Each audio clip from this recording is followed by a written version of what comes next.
Civil ज्ञान channel में आपका स्वागत है। जैसा कि लास्ट वीडियो में हमने देखा था कि वाटर स्टॉपर क्या है, वाटर स्टॉपर का यूजेस क्या है।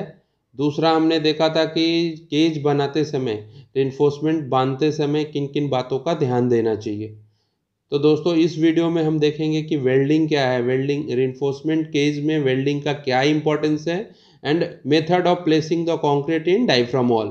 डायाफ्राम वॉल में कंक्रीट प्लेस करने के मेथड्स को देखेंगे। तो इससे पहले सभी से रिक्वेस्ट करता हूँ, काइंडली चैनल को सब्सक्राइब, शेयर और लाइक करें। जो नए हैं चैनल को सब्सक्राइब करें, बेल आइकन का बटन दबाएं ताकि आपको नए वीडियो का नोटिफिकेशन मिलता रहे। तो चलिए स्टार्ट करते हैं। Welding: the joint between the main reinforcement bar, link and other steel sections has to be properly welded with respect to design consideration and handling requirements।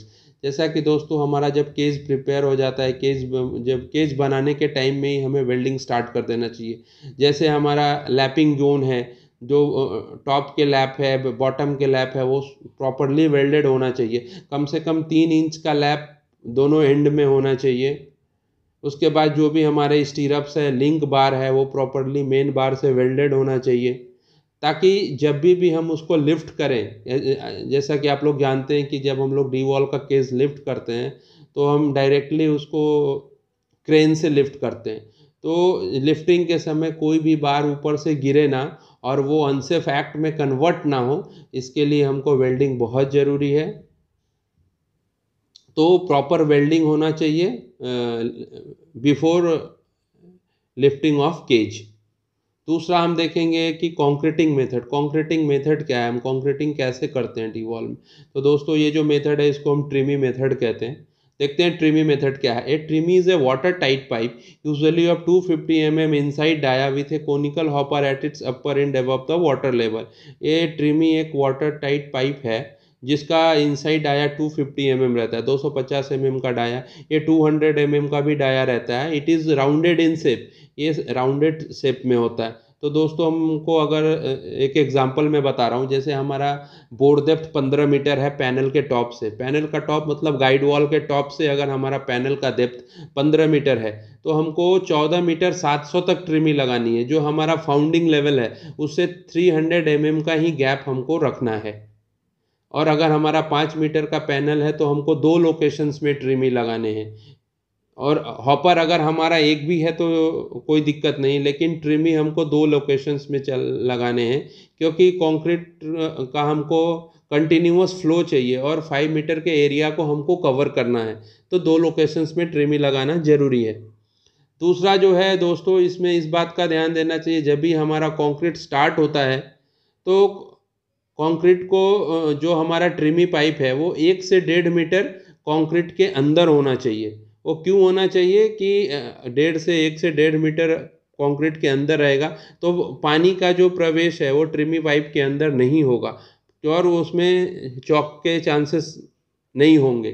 पानी का प्रवेश अगर ट्रिमी पाइप के अंदर होगा, हमारा वो कंक्रीट के साथ पानी अगर मिक्स होगा, सीमेंट जो है वो वॉश आउट हो जाएगा, सेग्रीगेशन हो जाएगा और जो स्ट्रक्चर है वो और स्ट्रक्चर को डिज़ायर स्ट्रेंथ नहीं मिलेगा। इसलिए हमको क्या है कि कंक्रीट के अंदर पानी का प्रवेश ना ही होने देना है। इसके लिए हमको 1 से 1.5 मीटर ट्रिमी को कंक्रीट के अंदर रखना है। It's 1 to 1.5 metre tremie pipe should be embedded in the concrete.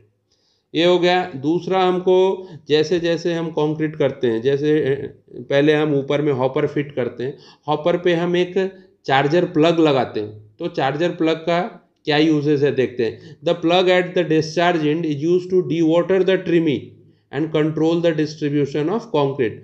पानी के प्रवेश को कंक्रीट में जाने से रोकता है और कंक्रीट के डिस्ट्रीब्यूशन को कंट्रोल करता है।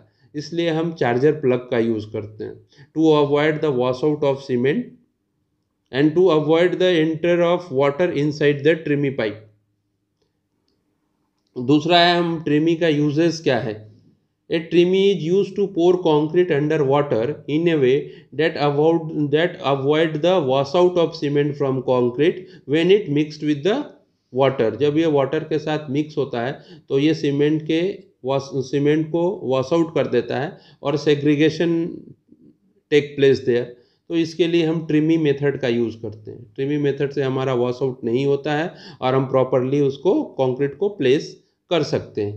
फ्लोएबल वे में। तो ये हमारा हो गया ट्रिमी मेथड हो गया है। इसमें मैंने 2-3 जो पॉइंट्स बताएं वो उसको आप प्रॉपरली ध्यान में रखिए कि हमको कंक्रीट के अंदर 1 से 1.5 मीटर ट्रिमी को एम्बेडेड रखना है ताकि पानी का प्रवेश ट्रिमी के अंदर ना हो। दूसरा हमको क्या है, जब भी हमारा कंक्रीट बिल्टअप हो जाता है, कंक्रीट जैसे हम नीचे से करके आते हैं, तो जैसे हम जानते हैं कि कंक्रीट की डेंसिटी ज़्यादा होती है 2500 किलोग्राम पर क्यूबिक मीटर, और वो बेंटोनाइट के डेंसिटी से बहुत ज़्यादा है। तो वो जो बेंटोनाइट है वो ऊपर डिस्प्लेस होता है और अगेन हम उसको वर्टिकल पंप के थ्रू हम उसको रीयूज़ करते हैं। तो जैसे जैसे वो पानी ऊपर डिस्प्लेस ऊपर आता है तो हम उसको अगेन उसको हम रीयूज़ भी कर सकते हैं उस बेंटोनाइट को। और जैसा कि हमने लास्ट वीडियो में आपसे डिस्कस किया था कि उसके जो रिक्वायर्ड डेंसिटी है उसको हम चेक करेंगे। अगर उसमें अगर कुछ डोज एडेड करने हैं बेंटोनाइट के, तो बेंटोनाइट के डोज ऐड करके हम रिक्वायर्ड डेंसिटी रखेंगे। जो सैंड कंटेंट है वो करेंगे। सैंड कंटेंट जो लेस देन 4% मैंने बताया था एज पर IS कोड, वो चेक करेंगे। उसके बाद हम उसको फिर से रीयूज़ कर सकते हैं। तो ये हमारा हो गया कंक्रीटिंग मेथड हो गया। कंक्रीटिंग मेथड में हमको हमेशा इस बात का ध्यान देना है कि कंक्रीट के अंदर 1 से 1.5 मीटर ट्रिमी एम्बेडेड रहना ही चाहिए। ये हो गया। अब हम देखते हैं कंक्रीट का स्पेसिफिकेशन, कंक्रीट के लिए किस किस चीज़ों की ज़रूरत है और कौन से IS कोड उसको कंफर्म करता है। तो पहला है हमारा सीमेंट। सीमेंट जो है हमारा ऑर्डिनरी पोर्टलैंड और रैपिड हार्डनिंग हम यूज़ करते हैं, जो कि IS 269 और 1976 का इसको IS कोड कंफर्म करता है। ऑर्डिनरी पोर्टलैंड सीमेंट और रैपिड हार्डनिंग भी हम यूज़ करते हैं IS 296 और 1976 के हिसाब से। दूसरा है aggregate, coarse aggregate 20 mm confirming IS 383 और 1970। जो कोर्स एग्रीगेट हमारा है वो 20 mm का होता है, जो कि IS 383 और 1970 इसको कंफर्म करता है। जो हमारा एग्रीगेट का साइज 4.75 mm से ज़्यादा है, that is called as a coarse aggregate. 4.75 और 4.75 mm से ज़्यादा है, that is called as a coarse aggregate. दूसरा है सैंड। इसका जो IS कोड जो कंफर्म है, IS कोड 3831970 है। Sand, well graded sand consisting 50% of coarse sand shall be use.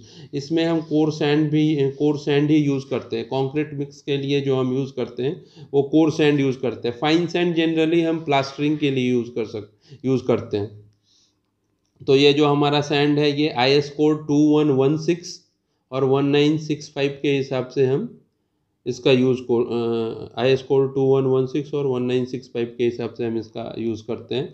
इसका जो हम जोन यूज़ करते हैं ये सेकेंड जोन में आता है। सेकेंड जोन में जो सैंड आता है हम उसका यूज़ करते हैं, और इसका जो फाइननेस मॉडुलस है वो 2.6 to 2.9 के बीच में होना चाहिए। RCC के लिए हम जनरली, आप ध्यान रखो कि जोन 2 का जो सैंड है उसको हम यूज़ करते हैं, जिसका फाइननेस मॉडुलस 2.6 to 2.9 है। Water cement ratio, water cement जो रेशियो है वो 0.4 भी रखते हैं, लेकिन मैक्सिमम 0.45 तक हम इसका वाटर सीमेंट रेशियो रखते हैं। दूसरा है कंक्रीट स्लम्प। स्लम्प जो है वो 150 mm से 200 mm के बीच में रहना चाहिए, ensuring the easy flow of concrete in tremie. Tremie में कंक्रीट का इजी फ्लो हो। अगर स्लम्प थोड़ा हमारा कम है 150 से, तो क्या होगा, ट्रिमी चौक होने के चांसेस होंगे। तो इसलिए हमको हमारा जो स्लम्प है वो हमको इंश्योर करना चाहिए कि 150 से 200 mm के बीच में हो, ensuring the easy flow of concrete through the tremie pipe. दूसरा क्या है, हमारा स्लम कोन टेस्ट क्यों करते हैं? It is performed to check the workability of concrete. Workability और कंसिस्टेंसी को चेक करने के लिए हम स्लम कोन टेस्ट करते हैं। दूसरा है हमारा एडमिक्सचर।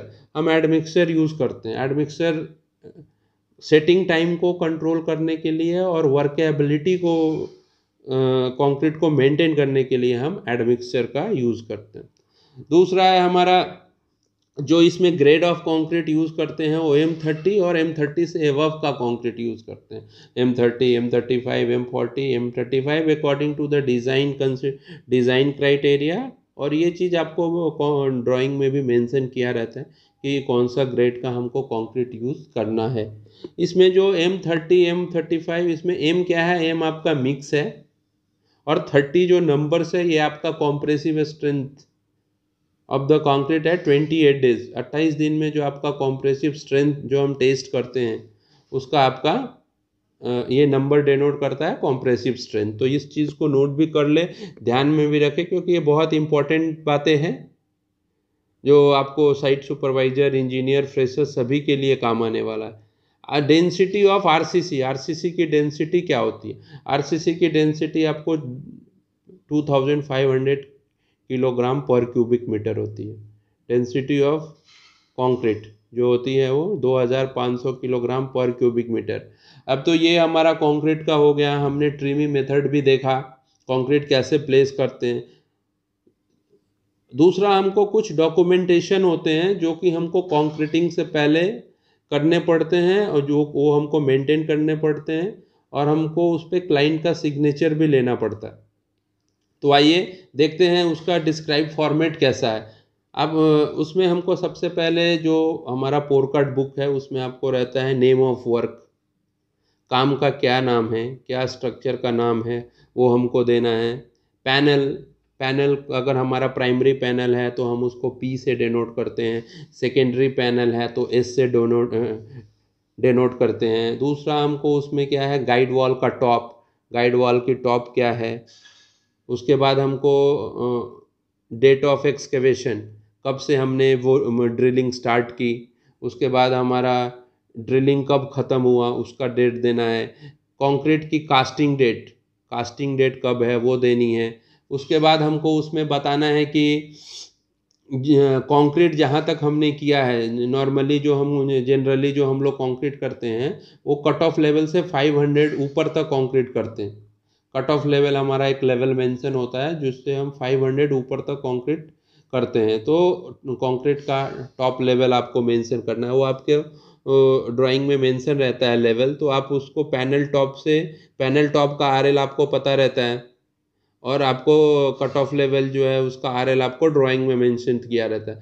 तो आप उसको जब सब्ट्रैक्ट करेंगे दोनों RL को, तो आपको पैनल का डेप्थ मिल जाएगा, मतलब टॉप से कट ऑफ लेवल का क्या डिस्टेंस है। तो ये सब चीज़ें हैं। उसके बाद हमको स्लम मेंटेन करना पड़ता है, क्यूब हम कितने क्यूब्स ले रहे हैं वो सब मेंटेन करना पड़ता है। तो ये सब हमारा डॉक्यूमेंट्री पार्ट है जो कि हमको साइट एक्टिविटीज़ पे काम करते हुए इस डॉक्यूमेंट्स को भी मेंटेन करना होता है, और क्लाइंट से प्रॉपर सिग्नेचर, क्लाइंट का विटनेस करना होता है कि हाँ। तो उसमें क्या रहता है, आपको सभी काम सिस्टमेटिक होते हैं और परफेक्टली होता है। तो इसमें आपको कभी कोई ये नहीं रहेगा, सभी काम आपका प्रॉपर सिस्टम में होगा। तो आशा करता हूँ कि ये वीडियो आपको अच्छा लगा होगा। काइंडली चैनल को सब्सक्राइब, शेयर और लाइक ज़रूर करें। और आपको मैं बता रहा हूँ कि जितने भी वीडियो, अभी 3 वीडियो डाले हैं मैंने, हर एक वीडियो का एक दूसरे वीडियो के साथ लिंक है। हर एक वीडियो में देखेंगे तो आपको एक दूसरे का लिंक समझ में आएगा, एक दूसरे से कनेक्शन है। तो काइंडली वीडियो को देखें, ज़्यादा से ज़्यादा देखें। कुछ डाउट है तो मुझे कमेंट में लिखिए, मैं ज़रूर आपकी मदद करूँगा। और अगला वीडियो जो मैं बनाऊंगा डाइफाम वॉल ड्राइंग के बारे में बनाऊंगा। ड्राइंग आपको बताऊंगा कैसे स्टडी करते हैं, और उसके कुछ BBS के बारे में भी मैं उसमें आपको डिस्कस करूंगा। धन्यवाद।